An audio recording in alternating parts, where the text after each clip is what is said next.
আসসালামু আলাইকুম। তো আজকে হচ্ছে আমরা মেডিকেল ইংলিশ কোশ্চেন সলিউশনের 2006 সালের অংশটুকু দেখব। দেখো, তোমরা হচ্ছে যারা বিগত সালের প্রশ্ন যখন সলভ করবা, তোমরা হচ্ছে একটা কাজ করবা। তোমরা তো হচ্ছে অনেকে কি করো যে হুবহু কমন পাওয়ার আশায় কোশ্চেনগুলো করে জাস্ট মুখস্থ করে ফেলো, এই কাজ করবা না।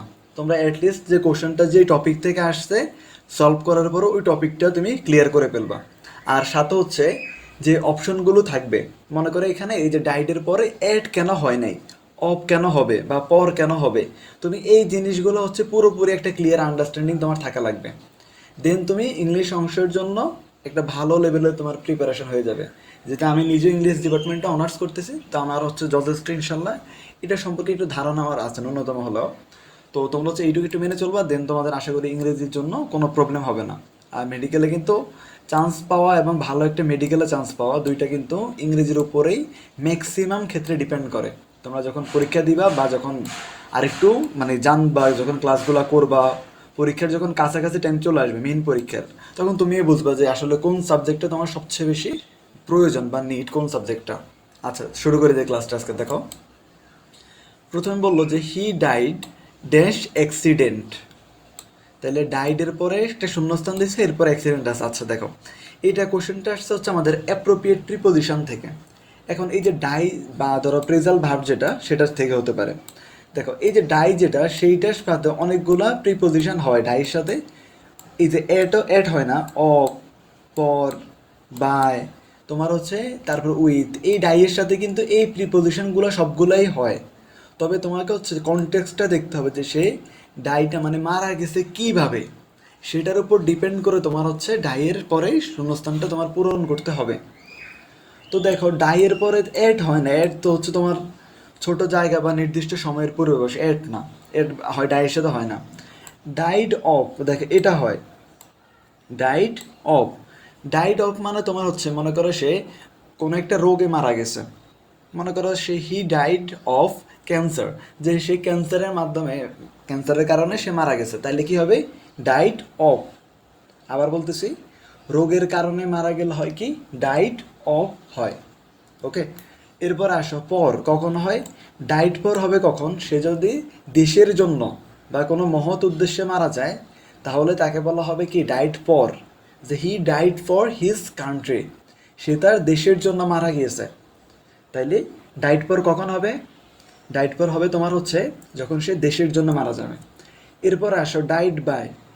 তাহলে ডাইট বাই কখন হবে? অবশ্যই তোমরা বুঝে গেছো যে এটা হচ্ছে কোনো অ্যাক্সিডেন্ট বা দুর্ঘটনায় যদি কেউ মারা যায়, তাহলে আমরা বলবো যে হি ডাইড বাই অ্যাক্সিডেন্ট। তো আশা করি তোমরা এটা সুন্দর মতো বুঝছো। আচ্ছা, এরপর আমি চেষ্টা করি যে ধরো একটা প্রশ্ন যখন তুমি সলভ করবে এখানে, যাতে তোমার আর নেক্সট টাইম এটা পড়া না লাগে, তোমার মাথায় যাতে এই অ্যান্সারটা একদম পুরো সেভ হয়ে যায়, এরকমভাবে পড়ানোর আমি ট্রাই করি। আচ্ছা, এরপরে আসো 2 নম্বরটায়। কি বললো? Which sentence would be the most appropriate continuation of. আচ্ছা দেখো, মানে এখানে নিচের যে সেন্টেন্সগুলো আছে, কোন সেন্টেন্সটা হচ্ছে কি এই যে সেন্টেন্সের দেখো অর্ধেক দিছে, বাকিটা কিন্তু শেষ করা নেই। যে কন্টিনিউশন মানে হচ্ছে সেন্টেন্সটা বাকিটা কন্টিনিউ করতে আমাদের কোন সেন্টেন্সটা সবচেয়ে বেশি অ্যাপ্রোপ্রিয়েট নিচের থেকে, এই যেগুলো থেকে। ওকে, তাহলে এখানে আমি যদি সেন্টেন্সটা দেখি, সেখানে আছে যে we did not want to, আমরা চাই না যে want to wake anybody up, মানে আমরা হচ্ছে কি কাউকে জাগাতে চাই না। মনে করো সবাই ঘুমাচ্ছে, তারা কাউকে জাগাতে চাচ্ছে না। এজ, সেজন্য উই কেম ভেরি কোয়াইটলি। হ্যাঁ, এটাই তো কারেক্ট হওয়ার কথা এখনো পর্যন্ত। দেখো, যে তারা কাউকে ঘুম থেকে জাগাতে চাচ্ছে না, এই জন্য তারা হচ্ছে খুব শান্তভাবে নিরিবিলিভাবে আসলো, কোনো শব্দ না করে। আচ্ছা, পরেরটা যদি দেখে, বি নাম্বারটাই বললো যে we did not know where we are going. দেখ, এইদিকে হচ্ছে তারা কাউকে জাগাতে চাচ্ছে না, ওইদিকে হচ্ছে তারা কোন দিকে যাবে তারা সেটা জানে না। কোনো কিছু কি মিলে? এটা তো জীবনেও না। এরপর আসো, we went to, we went পরে ওয়াক বাই দ্য সি। দেখ, এইদিকে হচ্ছে কাউকে জাগাতে চাচ্ছে না, ওইদিকে তারা হচ্ছে সমুদ্রের পাশে হাঁটতে যাচ্ছে ওইদিকে। অল শপস আর শার্ট, সবগুলো দোকান বন্ধ হয়ে গেছে। তারা কাউকে জাগাতে চাচ্ছে না, সবগুলো দোকান বন্ধ হয়ে গেছে। এগুলো একটাও না। এটা হবে কি? We came in very quietly. আমরা কাউকে জাগাতে চাই না বিদায় আমরা হচ্ছে খুব আস্তে আস্তে বা নিরিবিলিভাবে হচ্ছে আমরা রুমে প্রবেশ করছি। এরপর আসো, কি বললো? Choose the right form of the verb. এই দেখো right form of the verb থেকে প্রশ্ন আসে, এটা খুবই মানে কমন একটা জিনিস। দেখো আমরা দেখি কি আসে এখানে, আই হ্যাভ দ্য লিটল, মানে আচ্ছা এই যে লিটল যেটা আছে এইটাকে আমরা চেঞ্জ করো ভার্বটাকে। এখন দেখো কোনটা হতে পারে, দেখো আমাদের একটু এখানে ডিগ্রির একটা কনসেপ্ট আছে যে যে লিটল, এটা তো হচ্ছে আমাদের কি positive, less comparative, least superlative degree. আর স্লাইটেস্ট এটা হবে না, এটা মানেও কিন্তু তোমার হচ্ছে কম বোঝায়, স্লাইট মানে হচ্ছে তোমার কম বোঝায়, কিন্তু লিটেলের আমরা হচ্ছে এখানে লিটেল দিয়ে বসাবো, লিটেলের আমাদের ভাব লাগবে কি লিটেলের অন্য একটা ফর্মে লাগবে, তাহলে বি সি এবং ডি এর মধ্যে যে কোনো একটা হবে। এখন দেখো আমাদের যে লিটেলের আগে একটা ওয়ার্ড আছে দা, সেটা হচ্ছে কি ডেফিনিট আর্টিকেল, সেটা হচ্ছে কি ডিফিনিট আর্টিকেল। তোমরা জানো যে ডিফিনিট আর্টিকেলের পরে ভার্বের কি হয়, তোমার যে এখানে সুপারলেটিভ ফর্মটা হয়, এই যে সুপারলেটিভ ফর্ম হবে এখানে। তাহলে কি হবে, আই হ্যাভ দ্য ড্যাশ, মানে আই হ্যাভ দ্য কি হবে লিস্ট, লিস্ট মানে হবে এখানে, এখানে লিটেল হইতো না, তোমার লেসও হবে না, এটা হবে লিস্ট। ওই যে আমরা বলি না যে he is one of the best boy in his village, মানে কি সে হচ্ছে তার গ্রামের সবচেয়ে ভালো, এই যে ওয়ান অফ দ্য দিয়ের পরে সবসময় যে বেস্ট মানে সুপারলেটিভ ফর্মটাই আমাদের হয়। আচ্ছা এরপরে আসো 3 নাম্বারটায় কি বললো, a person whose head in the clouds. আচ্ছা এইটা তোমার হচ্ছে এটা বেসিক্যালি আমাদের হচ্ছে আসছে তোমার হলো ইডিয়মস অ্যান্ড প্রেস থেকে, যে কারো মাথা হচ্ছে মেঘের মধ্যে বা আকাশে বোঝাইলে কি হয়, মনে করি এটা কি পসিবল, এটা হচ্ছে তোমার এ ডে ড্রিমার, মানে কি যে দিবা স্বপ্ন দেখে, জেগে জেগে স্বপ্ন দেখতেছে, যে এরকম টাইপের বোঝায় আর কি। A person whose head is in the clouds, হ্যাঁ এটা মানে হচ্ছে এ ডে ড্রিমার। এই যে appropriate sorry idioms and phrases, তো আমাদের হচ্ছে শিট আছে, তোমাদের কারো লাগলে হচ্ছে আমাদের কমেন্ট বক্সে কমেন্ট করবো, অথবা হচ্ছে টেলিগ্রামে জয়েন হবা, তোমরা পেয়ে যাবে আমাদের সেখান থেকে সব কিছু ইডিয়মস অ্যান্ড প্রেজের। মেডিকেলের জন্য টপ 100 আমাদের সাজানো আছে, ওর মধ্যে থেকে প্রতি বছরই আসে। ওকে, দেন আসো কি বললো, ফিল আপ দ্য ব্ল্যাঙ্ক। আচ্ছা okay, the tree has been blown, দেখো এই আর একটা অ্যাপ্রোপ্রিয়েট প্রিপোজিশন থেকে আসছে। তাহলে এখানে দেখো ব্লো এর সাথে কিন্তু অনেকগুলোই হয়, এই যে আমরা কিছুক্ষণ আগে দেখলাম যে ডাইডের সাথে, এখানে কিন্তু ব্লো এর সাথে 4টাই হয়, 4টাই ক্ষেত্র বিশেষ হয়। দেখো কি বললো, the tree has been blown dash by the strong wind, মানে হচ্ছে বাতাসে উড়িয়ে নিয়ে গেছিল গাছকে, আচ্ছা একদম মূল সমেত উড়িয়ে নিয়ে গেছিল। ওকে, তো দেখো প্রথমটা আছে আমাদের কি ব্লো আপ, এই যে দেখো ব্লোন আপ, ব্লো আপ কখন আমাদের ব্যবহার করি আমরা, ওকে দেখো বলো ব্লো আপ হচ্ছে আমরা কখন ইউজ করি। এই যে ব্লো আপ হচ্ছে আমাদের আমরা ইউজ করি যখন হচ্ছে তোমার মানে বিস্ফোরণে কিছু উড়িয়ে দেওয়া বা এরকম টাইপের বোঝানো হয়, ঠিক আছে। ধরো গাছটা তো আর তোমার হচ্ছে বিস্ফোরণ দিয়ে উড়িয়ে দিচ্ছে না, যদি কোনো কিছু বিস্ফোরণ দিয়ে উড়িয়ে দিত তাইলে হচ্ছে সেটা ব্লো আপ হইতো। এরপর আসো ব্লো আউট, এই ওয়ার্ডটা তোমরা খুবই মানে পরিচিত হওয়ার কথা। ব্লো আউট কখন হয়, যখন হচ্ছে আমরা এই যে জন্মদিনের সময় হচ্ছে পু দিয়ে ধরো মোমবাতিটা ক্যান্ডেলটা হচ্ছে কি আমরা নিভিয়ে ফেলি, তখন হচ্ছে ব্লো আউট হয়। So the tree has been blown out by the strong wind, না এটা তুমি পু দিয়ে হচ্ছে গাছকে উড়িয়ে দিছো বা নিভিয়ে দাও এরকম কিছু না, সো এটা হবে না। এরপর আসো ব্লো অফ, এই যে ব্লোন অফ কখন হবে, এটা তোমার তখনই হবে যখন হচ্ছে ধরো কোনো একটা মানে সেন্টেন্সটা যদি এরকম হয় যে আহ, ধরো কোনো একটা বাড়ির বা কোনো কিছুর উপরের যে অংশটুকু আছে তাকে উড়িয়ে নিয়ে গেছে, মানে পুরোটাকে না কিন্তু জাস্ট উপরের সামান্য একটা মনে করো গাছের ঢাল একটা উড়িয়ে নিয়ে গেছে, বা কোনো একটা বাড়ির জাস্ট ছাদের কিছু অংশ উপরে থেকে উড়িয়ে নিয়ে গেছে, তখন হয় কি ব্লো অফ। তাহলে বুঝতে পারতেছো পরে অ্যান্সার কি হবে। আর ব্লোন অ্যাওয়ে মানে হচ্ছে তোমার পুরো একটা মূল সমেত মানে একদম গোড়া থেকে উড়িয়ে নিয়ে যাওয়া এরকম বোঝায় স্ট্রং ভাবে। So the tree has been blown away by the strong wind. দেখছো মানে এইভাবে পড়বা। দেখো পরের বছর যদি তোমাকে ব্লো আউট থেকে প্রশ্ন দেয়, তোমার আশা করি আর কোনো প্রবলেম হবে না। আচ্ছা এরপরে আসো, ওকে দেন আসো কি বললো, if rested the sentence would be the best replace. আচ্ছা দেখো মানে বললো যে এই যে আমাদের এখান থেকে নিয়ে যে এই পুরো সেন্টেন্সটা আছে সেটা হচ্ছে আমাদের অপশনে 4টা সেন্টেন্স দেওয়া আছে, সেগুলো দ্বারা আমরা কি করব রিপ্লেস করব। মানে এই সেন্টেন্সটা যা বলছে আমরা জাস্ট তাকে মিনিং চেঞ্জ না করে একটু রিপ্লেস করে দিই, বেস্ট রিপ্লেস অন্যভাবে কথাটা বলতেছি আর কি। ওকে, আচ্ছা দেখো, সো কি বললো, as a conductor of heat and electricity aluminium exceeds all metals except silver and gold.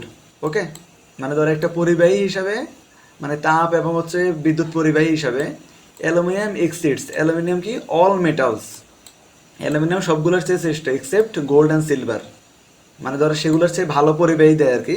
মনে করো সকল যতগুলো পরিবাহী আছে আমাদের সবগুলোর মধ্যে হচ্ছে অ্যালুমিনিয়াম সবার চেয়ে বেস্ট তাপ এবং ইলেকট্রিসিটি পরিবহনের ক্ষেত্রে, কিন্তু সিলভার আর গোল্ডের চেয়ে না, সিলভার আর গোল্ড হচ্ছে কি অ্যালুমিনিয়ামের চেয়েও বেস্ট। আচ্ছা তাহলে দেখো আমার কি বলা যায় এখানে। প্রথম বললো যে silver and gold are better conductors, হ্যাঁ better conductors of heat and electricity then aluminium is, হ্যাঁ এটাই তো আমাদের কারেক্ট। দেখো কারণ এখানে বললো যে সিলভার অ্যান্ড গোল্ডটা হচ্ছে তাপ এবং হচ্ছে তোমার তড়িৎ পরিবাহী হিসাবে অ্যালুমিনিয়ামের চেয়ে কি উত্তম, তাহলে আমাদের এটাই বলা হয়েছিল এখানে। অ্যালুমিনিয়ামটা কি তোমার সব ধাতুর চেয়ে উত্তম, শুধুমাত্র সিলভার আর গোল্ডের থেকে না, এই দুইটা বাদে পৃথিবীর সব ধাতু থেকে অ্যালুমিনিয়ামটা কি তাপ এবং বিদ্যুৎ পরিবাহের ক্ষেত্রে উত্তম। সো আর তার মানে এখানে দেখো silver and gold are better than aluminium, ঠিক আছে। সো অ্যালুমিনিয়ামের চেয়ে বেটার এটা। ওকে, দেন আসো দ্য কারেক্ট প্যাসিভ ফ্রম, আচ্ছা দেখ অ্যাক্টিভ প্যাসিভ ভয়েস সেন্স থেকে কোশ্চেন আসছে। সো কি বললো যে take care of your health, take care of your health. দেখি এটা একটি ইম্পারেটিভ সেন্টেন্স, তো তোমরা জানো আমি একটু লিখে দিই। যদি ইম্পারেটিভ সেন্টেন্সের ক্ষেত্রে স্ট্রাকচারটা কি, ফার্স্টে তোমার হচ্ছে লেট হবে, লেট প্লাস এরপর হচ্ছে তোমার এখানে কি হবে অবজেক্ট হবে, অবজেক্ট, তারপরে তোমার কি বসাবা এখানে, অবশ্যই একটা বি বসাবা, তারপরে কি বসাবা বি3 বসাবা ভার্বের, এরপরে তুমি হচ্ছে এক্সটেনশন বা সাবজেক্ট পজিশনে যা আছে বাকিটা তুমি বাকি সব কিছু বসাই দাও। ওকে, সো দেখো প্রথম হবে কি লেট হবে। আচ্ছা লেট তিনটাতেই আছে এ বি সি। আচ্ছা লেট, এরপরে কি বলছে, লেটের পরে হবে ইউর হেলথ। এই যে আমরা দেখো এটার হচ্ছে আমাদেরকে এখানে object take care of your health. আচ্ছা এই দেখো এই যে ইউর হেলথ কোথায় আছে, বি এ আর বিতে আছে, সি কিন্তু আবার বাদ হয়ে গেছে, এটা ইউ হেলথ দিছে না, এটা হবে না। এরপরে কি হবে বি হবে, বি কোথায় আছে, শুধুমাত্র বিতে আছে, তোমার আর কিছু দেখার প্রয়োজন নাই। দেখো তুমি বুঝলে কত সহজ, আর যদি তুমি না বুঝো করো একটু ঘুরাই দিলেই তোমার জন্য এনাফ, তোমাকে আটকানোর জন্য। ওকে, সো এরপরে বি3 হয়েছে, দেন হচ্ছে কেয়ার অফ। ওকে, এরপর আসো হোল্ড ওয়াটার, এটা হচ্ছে ইডিয়মস অ্যান্ড প্রেস থেকে আসছে। হোল্ড ওয়াটার, হোল্ড ওয়াটার মানে এমন না যে তোমাকে পানি ধরে রাখতে বলছে, পানি ধরে রাখা না, ওই যে এখানে স্টোর ওয়াটার লিখছে, তারপরে keep water for the dry season, patience মানে ধৈর্য না, হোল্ড ওয়াটার মানে এটা না। এটা মানে হচ্ছে তোমার একটা পরীক্ষা দেওয়া, কোনো একটা পরীক্ষায় উত্তীর্ণ হওয়া বা পরীক্ষার মধ্য দিয়ে যাওয়া এরকম টাইপের, সেটা হচ্ছে বিয়ার এক্সামিনেশন হবে হোল্ড ওয়াটার মানে। আবার এগুলো তোমার মুখস্থ না থাকলে তুমি পারবা না, ধরো আগে থেকে তুমি না দেখে গেলে পসিবল না এগুলা। Which of the would be an acceptable synonym of the word, আচ্ছা এই যে সিনোনিম অ্যান্টোনিম খুবই গুরুত্বপূর্ণ ভাইয়া তোমাদের জন্য, খুবই গুরুত্বপূর্ণ। তো হসপিটালিটি, হসপিটালিটি মানে কি, আবার ওই হাসপাতালে পাঠানো এমন কিছু না। হসপিটালিটি মানে হচ্ছে তোমার অতিথি পরায়ণতা বা আতিথেয়তা যেটাকে বলে। সো দেখো প্রথম হচ্ছে ফার্মেসি, ওই যে হসপিটাল মানে ফার্মেসি এটা না। হসপিটাল সিক মানে তোমার ওই যে সব অসুস্থতা দিয়ে রাখছে এখানে, একটা না, এটা হচ্ছে ওয়েলকাম মানে স্বাগত জানানো আর কি। দেন আসো most appropriate translation of the sentence, কোনটা এই সেন্টেন্সটা সবচেয়ে বেস্ট ট্রান্সলেশন। সূর্য অস্ত যাওয়ার পূর্বে আমরা কাজ করেছিলাম, ভালো কথা। দেখাও এখানে আমাদেরকে সূর্য অস্ত যাওয়ার পূর্বে আমরা কাজ করেছিলাম, এটা হচ্ছে তোমার টেন্স রিলেটেড, হ্যাঁ এটা টেন্স থেকে আসছে। দেখো এখানে দেখো সূর্য অস্ত যাওয়ার পূর্বে আমরা কাজ করেছিলাম, মানে ধরো অতীতে একটা কাজ করার পূর্বে আরেকটা কাজ করছিল। দেখো সূর্য অস্ত যাওয়ার পূর্বে অতীতে একটা কাজ হয়েছিল, সূর্য অস্ত গেছিল, তার পূর্বে তারা আবার কাজ করছিল। তাহলে এই ক্ষেত্রে তোমার হচ্ছে সেখানে কি হবে জানো, ফার্স্ট পারফেক্ট কন্টিনিউয়াস টেন্স হয়। এই দেখো তোমরা যদি এটা না জানো আমার চ্যানেলে ভিডিও দেওয়া আছে, বা আমাকে বলবা যে তোমাদের যে কোনো টপিকে ভিডিও লাগলে আমি দিয়ে দিব, বাট না জেনে পরীক্ষার হলে যাবে না। ওকে, তো এটা কী হবে আমাদের first perfect continuous tense. Structure তো তোমরা জানো, আবার অনেকে জানো না। আচ্ছা দেখো লিখে দিচ্ছে সাবজেক্ট প্লাস কী হবে আমাদের ফার্স্ট পারফেক্ট কন্টিনিউয়াস, তাহলে হেড বিন, হেড বিন কী হবে, হেডবিন হবে, বলো। ফার্স্ট পারফেক্ট, হ্যাঁ had been plus, okay, verb plus ING plus EXT মানে এক্সটেনশন। ওকে আসো দেখো কোনটা হবে।